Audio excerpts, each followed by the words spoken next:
누가복음 2장 말씀 제가 봉독해 드리겠습니다.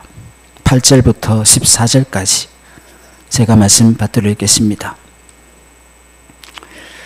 그 지역의 목자들이 밤에 밖에서 자기 양떼를 지키더니 주의 사자가 곁에 서고 주의 영광이 그들을 두루 비추매 크게 무서워하는지라.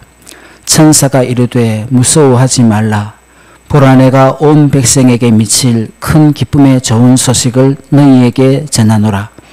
오늘 다윗의 동네에 너희를 위하여 구주가 나셨으니 곧 그리스도 주시니라. 너희가 가서 강보에 쌓여 구유에 누워 있는 아기를 보리니 이것이 너희에게 표적이니라 하더니, 호련히 수많은 천군이 그 천사와 함께 하나님을 찬송하여 이르되, 지극히 높은 곳에서는 하나님께 영광이요 땅에서는 하나님이 기뻐하신 사람들 중에 평화로다 하니라. 아멘.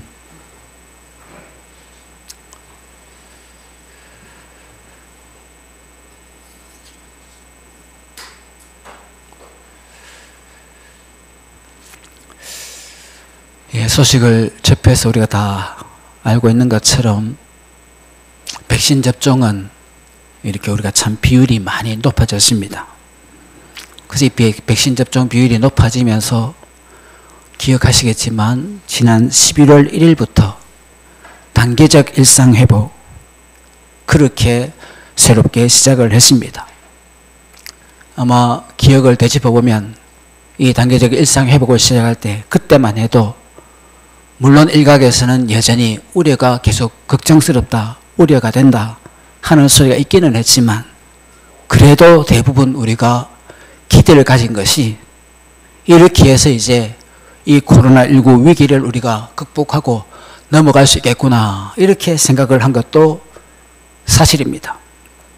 그렇지만 실제로는 지금 우리가 겪고 있는 것처럼 결국에는 그때 있었던 그 염려, 이것이 더 커지고 그만큼 위기가 더 심각해진 이런 상황을 우리가 지금 맞고 있습니다. 특히나 지난주에는 우리 교회 바로 인근 지역에서도 물론 증세는 그렇게 심각한 증세가 아니라고 그렇게 장로님께 말씀을 듣기는 했습니다. 그렇지만 증세가 약하더라도 20명 가까이 확진자가 바로 이 아포 지역, 우리 송천교회 바로 인근 마을에서 발생했다 하는 소식도 듣고 있습니다. 성탄절은 사실은 우리 그리스도인은 물론이고 하나님을 알지 못하는, 교회를 다니지 않고 예수님을 믿지 않는 사람들, 그들까지도 다 함께 기뻐하고 즐거워하는 날이 이 성탄절. 그래서 일반 달력에도 이 12월 25일은 빨갛게 공휴일로 지정이 되어 있습니다. 그런데도 이렇게 심각해진 코로나19 사태, 이걸 생각해 보면 아무리 이렇게 기쁘고 즐거운 성탄절이지만, 이렇게 날짜는 공휴일이고 빨갛게 구별되어 있지만 기뻐하고 즐거워하는 것이 결코 쉽지 않은 것이 우리의 지금 현실이고 처지입니다. 그렇지만 이런 걸 다 감안을 해서도 우리가 다시 한번 생각을 해보면, 우리가 처한 현실이 그렇게 어렵고 힘들수록 성탄의 기쁨은 우리에게 더 필요하다는 것도 사실입니다. 우리 현실이 모든 게 다 순조로우면 사실은 성탄의 기쁨이 그렇게 우리에게 하지 않을 수 있습니다. 그런데 우리가 어렵고 힘들고 위기가 닥쳐왔기 때문에 이 성탄의 기쁨이 더 그만큼 우리에게 절박하다는 것입니다. 그렇기 때문에 이런 걸 감안해서 우리 역시도 이 성탄의 기쁨, 우리 가운데 함께하기를 바라는 그런 마음을 가지고 이 시간 우리 주변 분들과 그래도 마스크를 다 끼고 있으니까 성탄 인사를 함께 나누면 좋을 것 같습니다. 한 번씩 하던 대로 왼쪽, 오른쪽, 앞, 뒤 이렇게 최소한 4번 이상 우리 메리 크리스마스 한번 인사 나누는 시간 갖겠습니다. 함께 인사 나누겠습니다. 메리 크리스마스. 예. 이렇게 메리 크리스마스 하는 말은 영어니까 여기에는 존칭이냐, 이게 이렇게 존댓말인지 반말인지 좀 이렇게 함부로 하기가 좀 조심스럽기도 하지만 영어에는 존댓말 반말 표시가 없지 않습니까? 그러니까 남녀노소를 불문하고 누구든지 메리 크리스마스 해도 절대로 결례가 아니고 아주 뜻깊은 그런 인사가 담겨 있다 하는 사실을 알 수가 있습니다. 저도 한 번 더 인사드리겠습니다. 메리 크리스마스. 예, 성탄의 기쁨이 정말 우리에게 함께하기를 간절히 소망을 합니다. 실제로 우리의 현실을 이렇게 생각을 했지만 성경 말씀에 이 복음서 신약 성경에 나오는 처음 성탄절도 한번 생각을 해보십시오. 오늘 우리에게만 예수님의 성탄이 기쁘고 좋은 소식이 아니라 오늘 말씀에 천사가 그렇게 얘기를 했지 않습니까? 이 아기 예수님의 성탄, 이 탄생은 모든 사람에게 기쁘고 좋은 소식, 온 백성에게 미칠 큰 기쁨의 좋은 소식, 그리고 분명히 천사도 알려줬습니다. 그리고 그때도 분명히 예수님의 탄생, 이 성탄은 그렇게 모든 사람에게 큰 기쁨의 좋은 소식인데 이걸 다 우리가 감안을 해도 처음 성탄절에 등장하는 그 주역들, 그 인물들의 처지를 한번 생각을 해보자는 것입니다. 다 아는 이야기지만 한번 짚어봅니다. 우선은 이 아기 예수님의 육신의 부모 마리아와 요셉부터 한번 생각해 보십시오. 아시는 대로 마리아는 혼인 전에 처녀의 몸으로 아기를 가졌습니다. 요셉은 이런 마리아를 정혼을 했기 때문에 자기 아내로 맞이해야 합니다. 그 사이에 성령의 잉태다 요셉도 알고 마리아도 알고 하지만 그걸 다 빼고 나면 처녀의 몸으로 아기를 가지고 그 아기를 가진 처녀를 내 아내로 맞이하고 마리아와 요셉부터가 자기들의 형편을 생각하면 아기 예수님의 성탄이 그렇게 반갑지 않고 기쁘지 않을 수 있다는 것입니다. 또 마리아와 요셉은 살고 있는 곳은 갈릴리 나사렛에서 살고 있었습니다. 근데 이 누가복음 2장에도 첫머리에 앞에 보면 우리가 잘 아는 이야기가 나옵니다. 어느 날 갑자기 모든 유대인들은 호적을 하라 하는 그 명령 때문에 요셉과 마리아가 그 나사렛에서 베들레헴으로 가게 되었다는 것입니다. 예수님 베들레헴에 태어나신 이유가 그 계기가 이 호적 명령 때문입니다. 호적을 하는 이유는 흔히 상식적으로 이야기하기를 인구를 정확하게 조사를 할 수가 있습니다. 그렇게 되면 그 정확한 인구에 근거로 해서 그 인구 조사를 하는 까닭도 그 정확한 인구를 근거로 세금을 제대로 거두게 되고 또 때로는 권력자들, 힘 있는 사람들이 필요로 하는 그 막중한 일들에 사람들을 동원하는 그게 좀 수월하게 하기 위해서 인구조사, 호적을 하게 했다는 것입니다.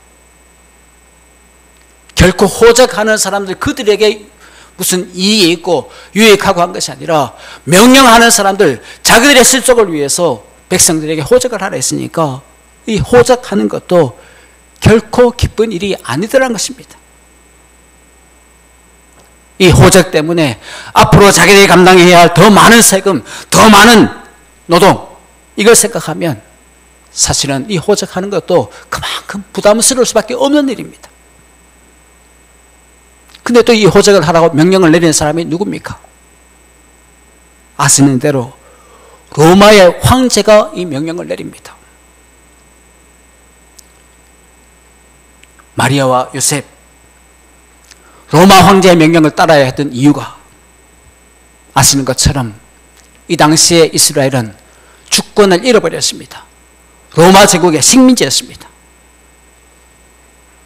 자기들 왕이, 유대인의 왕이 세금을 거두기 위해서 노동력을 동원하기 위해서 호적을 하라 해도 반갑지 않은 일인데 사실은 지금은 자기들을 식민지로 지배하고 있는 로마 황제가 호적을 하라고 명령을 하니까 이것만 해도 이것도 역시 얼마나 억울하고 속상한 일입니까?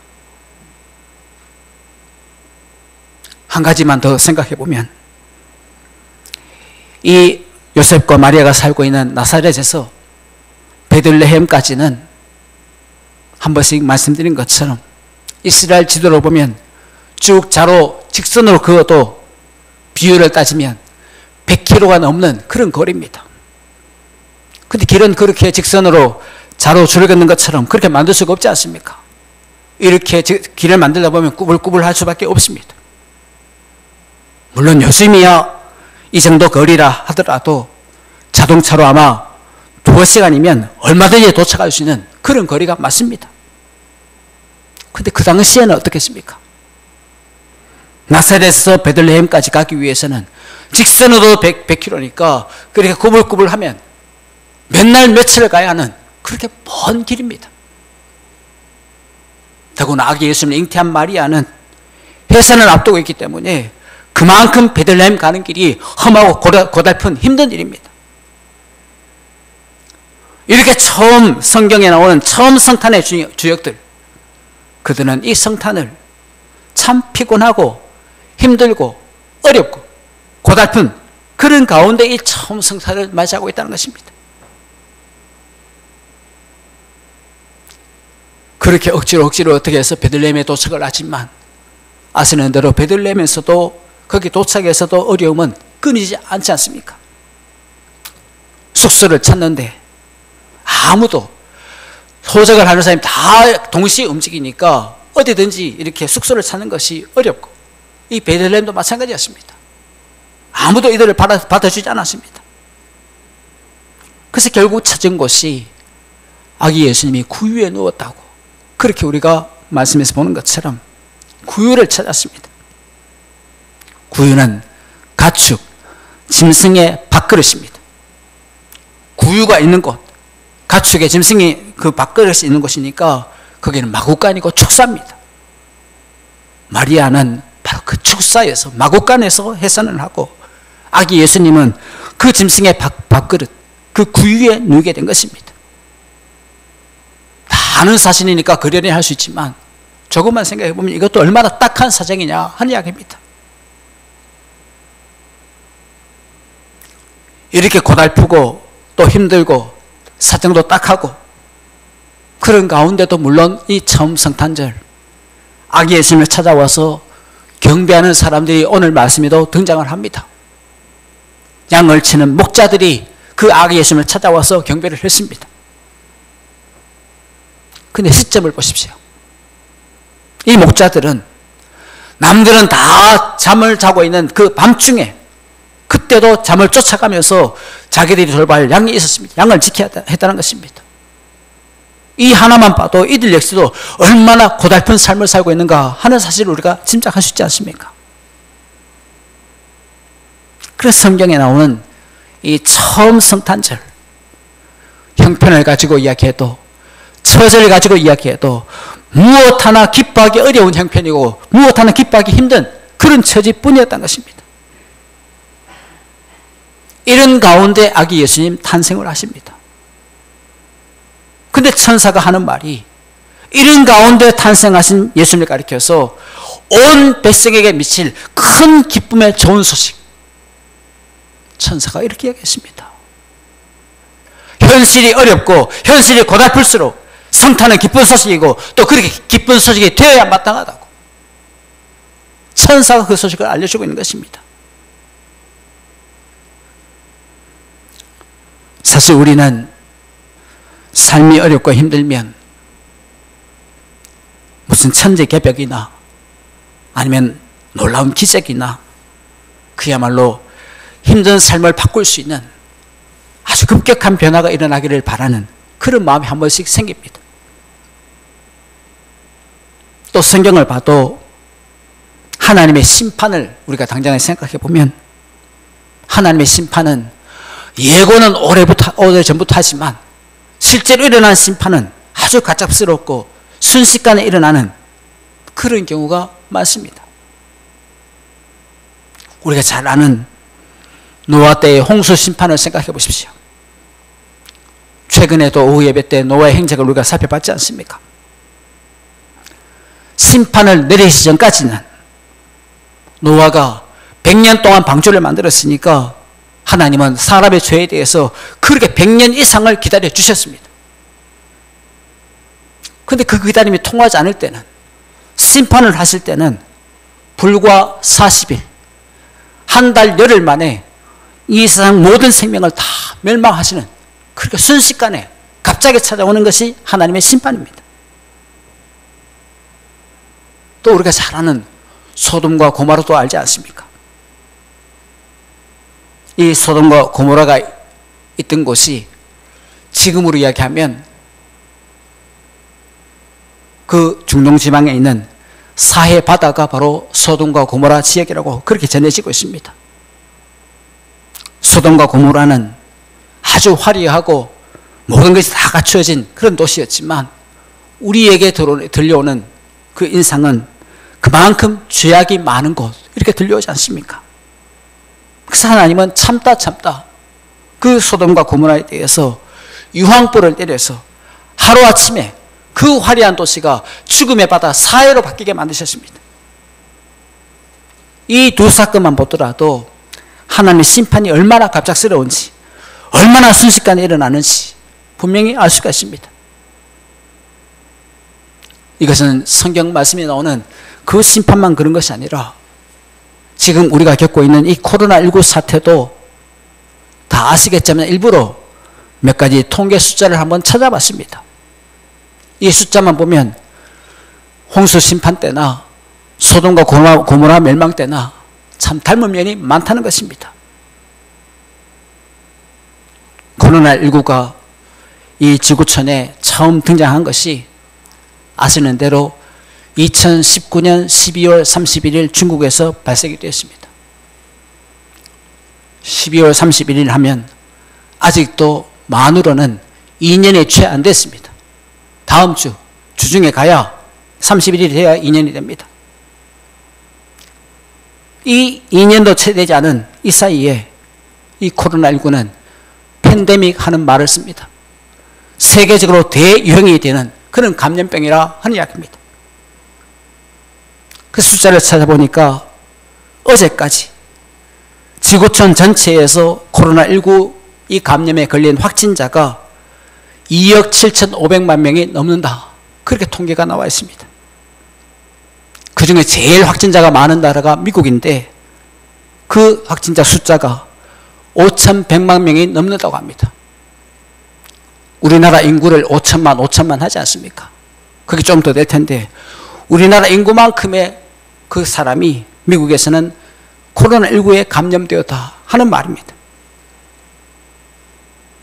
감염되고 낫고 회복되면 그래도 감사한 일인데 회복되지 못하고 결국에는 사망한 인구, 사망한 사람 숫자도 세계 전체로 보면 536만 명이 넘는 그런 인원입니다.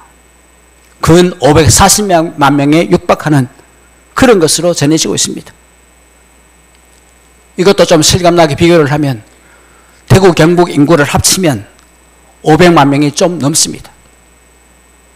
세계적으로 2년도 안 된 이 코로나19 사태 때문에 대구 경북 전체 인구보다도 더 많은 사람이 이렇게 사망을 했다는 것입니다. 우리 국내 사정도 매일매일 우리는 다 이 코로나 확진자 숫자 휴대폰으로 문자로까지 우리가 다 받고 있지 않습니까? 어제까지 국내 확진자 숫자가 59만 6천 명이 넘는다고 했습니다. 요즘에 몇천 명 생기는 확진자를 생각하면 아마 오늘로 60만 명이 넘는 확진자가 우리나라에 생길 것입니다. 사망자도 5천 명이 넘는다고 합니다. 특히나 최근에는 이 코로나 때문에 중증이 생긴 그 환자를 돌볼 병상이 부족할 정도로 그렇게 중증 환자가 많아지고 있다, 그런 걱정스러운 소식도 우리가 다 듣고 있지 않습니까? 처음 중국에서 발생했을 때도 물론 전문가들 가운데 심상치 않다 이야기가 있기는 했습니다. 그렇지만 그 심상치 않은 정도가 지금 우리가 겪고 있는 만큼 이 정도로 심각하게 될 줄은 아무도 몰랐다는 것입니다. 이렇게 몇 가지 숫자만 가지고 봐도 이 코로나19 역시도 우리에게는 너무나 갑작스럽고 그만큼 순식간에 닥쳐온 그런 일이라는 것입니다. 근데 여기서 우리가 한번 생각을 해보십시오. 노아 홍수나 소돔과 고모라가 멸망당한 것이나 지금 우리가 겪고 있는 코로나19나 우리의 삶에서 일어나는 그 갑작스러운 일들은 특징이 있습니다. 주로 부정적입니다. 없애는 쪽에, 죽이는 쪽에, 멸망시키는 쪽에, 거기에 갑작스러운 그런 일들이 발생한다는 것입니다. 노아 당시 홍수 심판도 40일 만에 세상이 멸망당했습니다. 소돔과 고모라 그 화려한 것이 순식간에 바다로 바뀌었습니다. 코로나19 사태 숫자를 보면 그렇게 갑작스럽게 다 일어난 일입니다. 우리에게 일어나는 그 갑작스러운 일들은 이렇게 다 부정적입니다. 그에 비해서 반대로 생명을 살리는, 생명을 구원하는 일, 이것은 정반대의 특징이 있습니다. 없애고 죽이는 것은 갑자기 할 수 있지만 생명을 살리고 구원하는 것은 결코 그렇게 갑작스럽지 않다는 것입니다. 오히려 아주 오랫동안, 또 그 시간만 오랜 것이 아니라 그 과정을 보면 참 힘든 과정을 통해서 생명을 살리는, 구원하는 일은 일어난다는 것입니다. 다른 것 제쳐놓고 성탄절이니까 아기 예수님 태어나신 처음 성탄절을 한번 생각해 보십시오. 힘든 과정을 이야기했는데 예수님의 처음 성탄절도 얼마나 힘들게 이루어졌습니까? 요셉의 집안, 혈통으로는 다윗의 후손이 맞습니다. 그런데 예수님 태어났을 때 요셉의 하는 일은 무슨 다윗의 후손이라고 왕실의 무슨 신분 높은 것이 아니라 아시는 대로 몰락한 목수 집안입니다. 성탄절 때마다 자주 말씀드린 것처럼 저부터도 우리 생각에는 예수님 기왕에 오실 것이면 이렇게 몰락한 목수 집안의 그 목수의 아들이 아니라 로마 제국가 다스리는 황제의 아들로 태어나는 것이 훨씬 더 좋다는 것이 지금도 생각이 됩니다. 근데 하나님이 행하시는 생명의 역사, 그것은 우리 생각과 다르다는 것입니다. 황제의 아들이 아니라 몰락한 목수의 아들로 그렇게 시작하는 것이 생명의 역사라는 것입니다. 동네도 그렇습니다.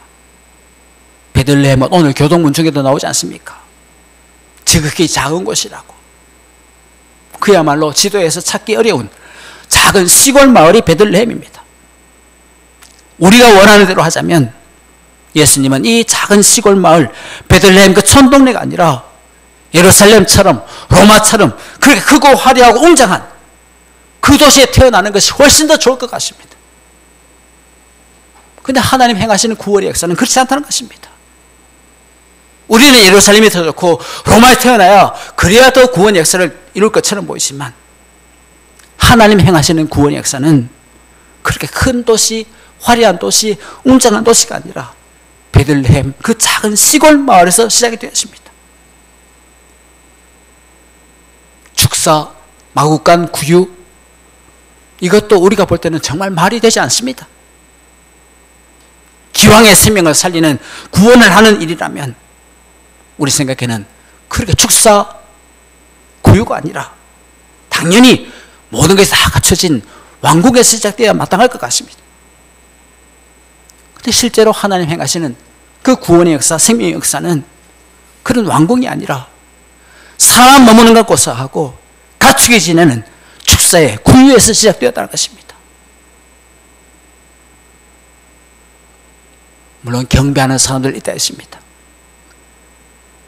근데 예수님의 성탄을 환영하는 사람, 목자들밖에 없다는 것, 거기에 대해서 동방박사도 있기는 하지만 그들까지 끼워 넣어도 우리가 볼 때는 참 이상합니다. 정말 세상을 살리는 구원하는 일이라면 세상의 모든 권력자가 함께 기뻐하고 축하하는 것이 당연할 것 같은데 실제로 그렇지 않다는 것입니다. 오히려 권력자는, 헤롯 왕은 핏덩이 예수님을 죽이지 못해서 안달을 냈지 않습니까? 생명을 살리는 구원의 역사는 권력자가 아니라 이렇게 목자들처럼 별 볼 일 없는 사람들, 그들의 축하 속에, 그들의 경배 속에서 시작되었다는 것입니다. 분명히 우리가 볼 때는 아무리 생각해도 참 이상합니다. 황제의 아들이 더 좋을 것 같은데 하나님은 목수의 아들을 택하셨습니다. 예루살렘과 로마가 더 나을 것 같은데 하나님은 시골 베들레헴을 택하셨습니다. 우리가 볼 때는 왕궁이 100배나 훨씬 더 좋을 것 같은데 하나님은 마구간 말 구유를 택하셨습니다. 권력자의 축하가 있는 것이 훨씬 더 좋을 것 같은데 하나님은 목자들의 경배 말고는 언급이 없다는 것입니다. 우리의 생각과 정반대로 할 정도로 하나님의 뜻은 그렇게 우리와 달랐습니다. 도대체 그 이유가 뭐겠습니까? 하나님께서 만일에 우리가 바라고 우리가 기대하고 우리가 생각하는 대로 황제의 아들 또 로마와 예루살렘을 더 좋아하셨다면 사실은 독생자를 사람이 되게 하지 말아야 마땅할 것입니다. 우리가 기대하는 대로 왕궁이나 권력자를 더 좋아하셨다면 아예 이 땅에 오지 말아야 더 당연할 것입니다. 만일에 그렇게 해서 사람이 되지 않고 이 땅에 오지 않았다면 어떻게 되겠습니까? 생명을 살리는 구원의 역사도 함께 이루어지지 못합니다. 생명을 살리는 구원의 역사는 하나님께서 독생자를 사람이 되게 하셨기 때문에 가능한 일이고 이 땅에 오셨기 때문에 시작될 수 있었습니다. 바로 우리를 살리는 생명을 살리는 이 구원의 역사를 위해서 우리 인간과 똑같이 되게 하셨다는 것입니다.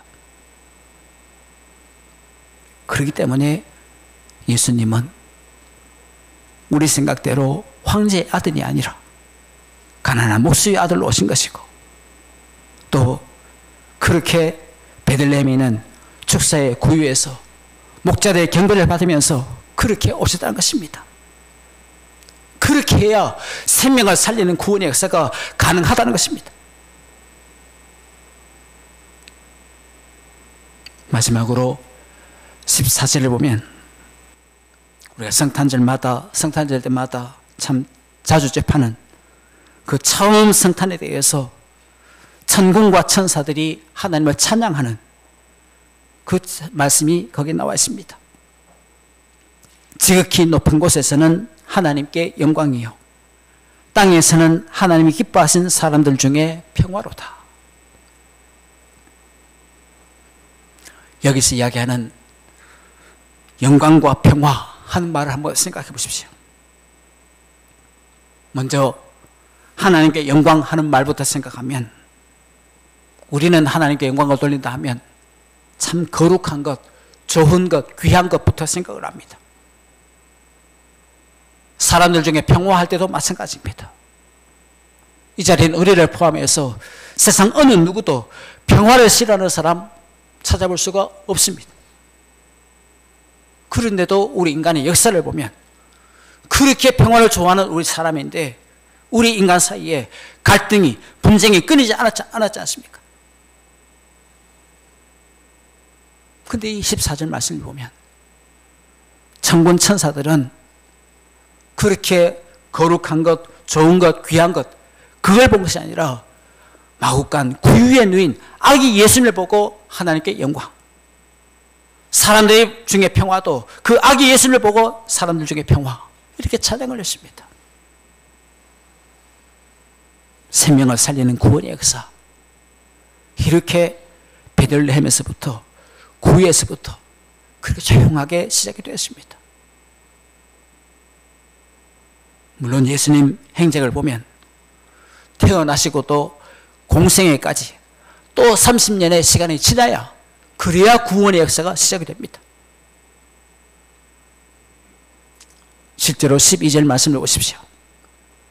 성탄의 표적을 이야기하는데 그 표적이 무슨 대단한 무슨 증거가 아니라 강보에 쌓여서 구유에 누워있는 아기 예수님이 성탄의 표적이라고. 처음부터 무슨 광채가 나고 멜로가 쓰신 것이 아니라 세상의 눈으로 보면 이 처음 성탄절은 하나같이 다 우리 생각에는 말이 되지 않는 그런 가운데 이루어졌습니다. 만삭이 된 여인을 축사로 몰아냈습니다. 거기서 해산을 하게 했습니다. 아기 예수님은 그 축사의 구유에 눕게 했습니다. 이게 어떻게 제대로 된 일을 할 수 있습니까? 그런데 하나님은 생명을 살리는 일을 위해서, 구원하시는 그 역사를 위해서 이 말도 되지 않는 이것부터 다 참아내셨다는 것입니다. 하나님은 배척을 받으셨는데 그렇다고 우리에게 똑같이 사람을 배척하셨느냐? 그렇지 않으셨습니다. 당신은 모욕을 받으셨지만 우리 인간을 모욕하지 않으셨다는 것입니다. 우리 그는 모든 배척과 모욕을 다 참으시고 그렇게 사람 몸을 가지고 이 땅에 오신 것이 바로 아기 예수님이고 독생자 예수님이고 처음 성탄이라는 것입니다. 분명히 오늘 우리도 몇 가지 통계 숫자만 가지고 봐도 이 코로나19의 위기 속에서 맞이하는 성탄절을 생각하면 처음 성탄의 그 힘든 모습, 초라한 모습 참 비슷한 면이 많습니다. 성탄절을 맞이하기는 했지만 기뻐하기가 어렵습니다. 걱정이 많고 근심이 많고 오히려 그런 쪽이 더 가깝습니다. 그런데 중요한 것은 하나님은 기뻐할 수 없는 우리에게, 걱정과 염려가 더 큰 우리에게 독생자를 보내주셨습니다. 보내주시는데 기뻐할 수 없는 우리의 현실 가운데 보내주셨습니다. 우리와 함께 걱정과 근심을 겪는 그런 모습으로 보내주셨습니다. 그렇기 때문에 기뻐할 수 없고 걱정과 근심만 가득한 현실일수록 성탄은 기쁨이고 또 마땅히 그렇게 성탄은 기쁨이 되어야 할 것입니다. 그래서 바라는 것은 이런 성탄의 기쁨이 이 코로나19 시대를 살고 있는 우리에게 정말 함께하고 가득하기를 다시 한번 간절히 소망을 합니다. 기도드리겠습니다.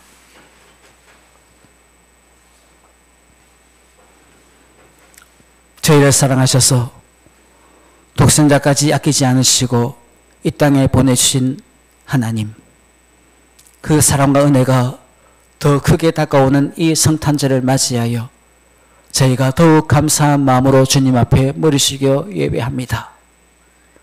저희의 현실을 돌아보고 또한 저희 인간적인 생각을 앞세우면 여전히 기뻐하기 어렵고 염려와 걱정만 가득한 저희의 삶이지만 그럴수록 주님의 이 성탄을 더욱 기뻐하고 또한 베풀으신 은혜와 사랑에 더욱 감사하는 그런 제가 될 수 있도록 도와주시기를 원하오며 예수 그리스도 이름으로 기도드립니다. 아멘.